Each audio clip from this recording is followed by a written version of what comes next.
So, hey everyone, welcome back to the channel. And today we will discuss the chapter 2 of psychology, self and personality. उसी के अंदर हम topic discuss कर रहे हैं trait approach to personality. ठीक है. तो थोड़ा सा इस टॉपिक को एक बार नॉर्मली डिस्कस कर लेते हैं एक एज अ बेसिक इंट्रोडक्शन. फिर हम कुछ थ्योरीज को डिस्कस करेंगे. ठीक है. देखो, होता क्या है ट्रेट अप्रोच. देखो, ये अप्रोच ऐसी होती है कि जिसमें किसी की बेसिक बिल्डिंग कहते हैं ना, बेसिक पर्सनालिटी को आइडेंटिफाई करना, उसे हम ट्रेट कहते हैं. और समटाइम्स यही जो ट्रेट होते हैं ना, they are work like as a permanent qualities. देखो, हर एक इंसान को एक अलग बनाने का तरीका क्या है कि उसके बोलने का तरीका दूसरे के बोलने के तरीके से अलग है ना.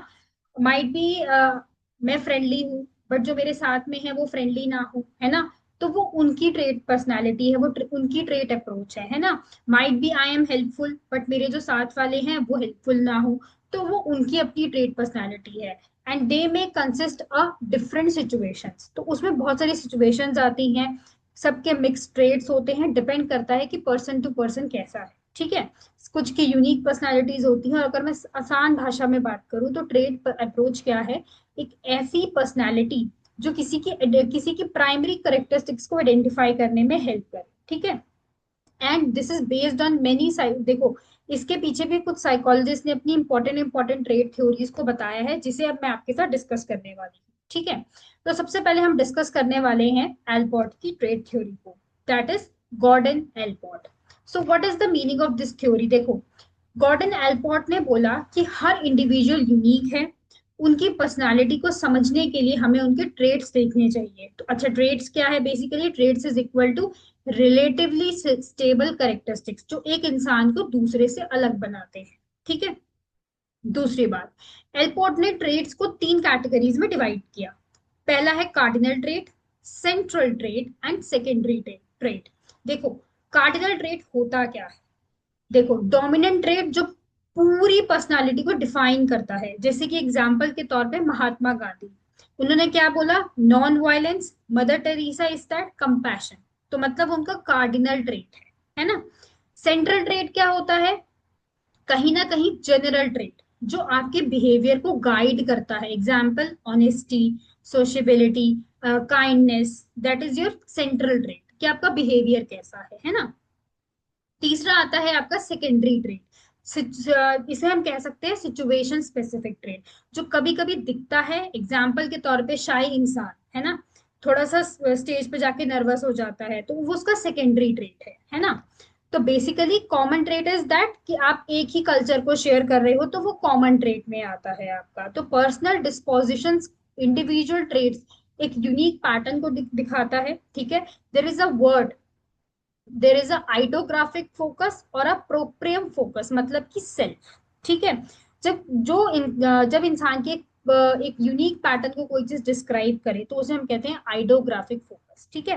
तो डेवलपिंग ऑफ सेंस मीन्स जब आप चीजों को ऑर्गेनाइज करते हो, आपका कोई मोटिव है, आपका कोई गोल है, आपकी अपनी एक वैल्यू है ना. तो वही फंक्शनल ऑटोनॉमी क्या बताती है कि जो प्रिजर्वेटिव है, मतलब आपकी जो हैबिट है वो एज के साथ कंटिन्यू चलती रहती है ना.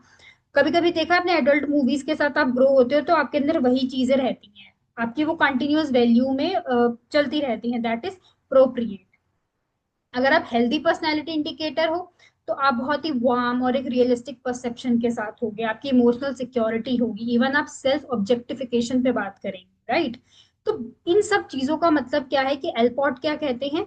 कहीं ना कहीं इंसान का एक इंडिविजुअल, उसकी इंडिविजुअलिटी यूनिक है, और उनकी पर्सनालिटी को समझने के लिए हमें उनके ट्रेड्स को देखना चाहिए.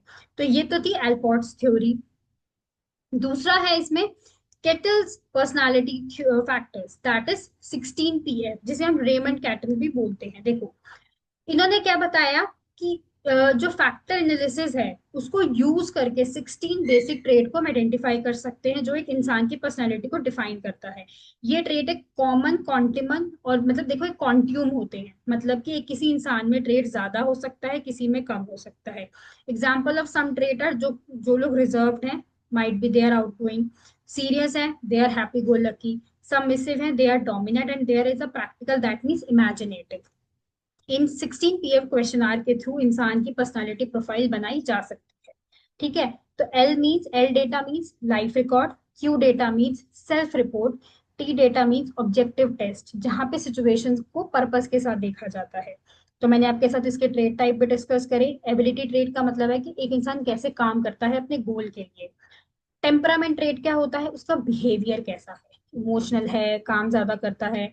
Dynamic trait means why we act, मतलब एक इनिएट ड्राइव्स, उसके सेंटिमेंट्स क्या है, उसके एटीट्यूड्स क्या है। लास्ट है सोर्स वर्सेस सरफेस ट्रेड, मतलब कि आपके क्लस्टर्स क्या है, आप टॉकेटिव हो, मतलब आप एनर्जेटिक हो, आप कॉम्बिनेशन में काम कर रहे हो।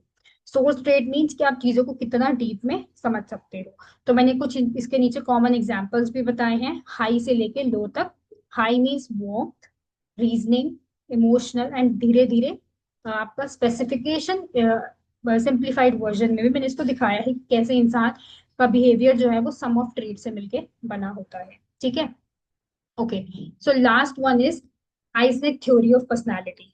इन्होंने बोला कि पर्सनालिटी के मेजर डायमेंशंस को दो, मतलब कि बाद में तीन कैटेगरीज में डिफाइन मतलब समझ सकते हैं आप।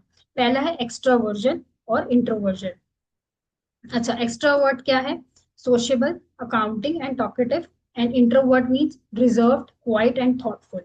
अच्छा, neuroticism means emotional stability. Highly neuroticism means कि मूडी है, थोड़ा सा एंशियस है, अनस्टेबल है ना। Neuro there is a low neuroticism means calm, relaxed, emotionally stable. Later added there is a psychoticism, मतलब कि टफ माइंडेड, हॉस्टाइल, थोड़े से इम्पल्सिव, राइट। तो कहीं ना कहीं अगर मैं इसको थोड़ा सा ऑब्जर्व करूँ इस पूरे उसको, तो साइकोसिस्टम का मतलब क्या कि टफ माइंडेड है। एक्सट्रावर्जन मीन्स सोशेबल, मतलब बिल्कुल लोगों के साथ मिलना जुलना। और न्यूरोसिटिज्म मीन्स इमोशनली बिल्कुल अनस्टेबल। तो ईरैज मीन्स कि extrovert. An limbic means highly stronger and emotional responses. ठीक है। जो हार्मोनल न्यूरोकेमिकल फैक्टर्स पे डिपेंड करता है, आपके टेस्टोस्टेरोन लेवल क्या है, आपका सेरोटोनियन लेवल क्या है ना। तो वो टफ माइंडनेस को दर्शाता है एक तरीके से। तो ईपीआईपी क्वेश्चनर इंक्लूड्स में आपके सारे लाइफ स्किल्स को डिटेक्ट करके आपकी सोशल डिजायरेबिलिटी को चेक किया जाता है। तो कहीं ना कहीं ये क्लिनिकल प्रिडिक्शन भी होता है, इसे हम क्लासिक आइजनेक भी बोलते हैं। तो अगर मैं इन थ्योरीज के बारे में डिस्कशन करूं तो इसका कंक्लूजन क्या है। पर्सनैलिटी एक मिक्स है, अल्पॉट के ट्रेड क्लियरली दिखाते हैं, है ना। कैटल के मल्टीपल फैक्टर्स को एक्सप्लेन करते हैं उसके वेरिएशंस के साथ। और आइजनेक का मॉडल बताता है कि वो एक एक्स्ट्रावर्टेड और न्यूरोसिटिक पर्सनैलिटी है। तो ये तरीका आपको बोर्ड्स के लिए लिखने में एक स्ट्रक्चर भी देगा, और कहीं ना कहीं आपको हेल्प भी करेगा इन थ्योरीज को ढंग से लिखने के लिए।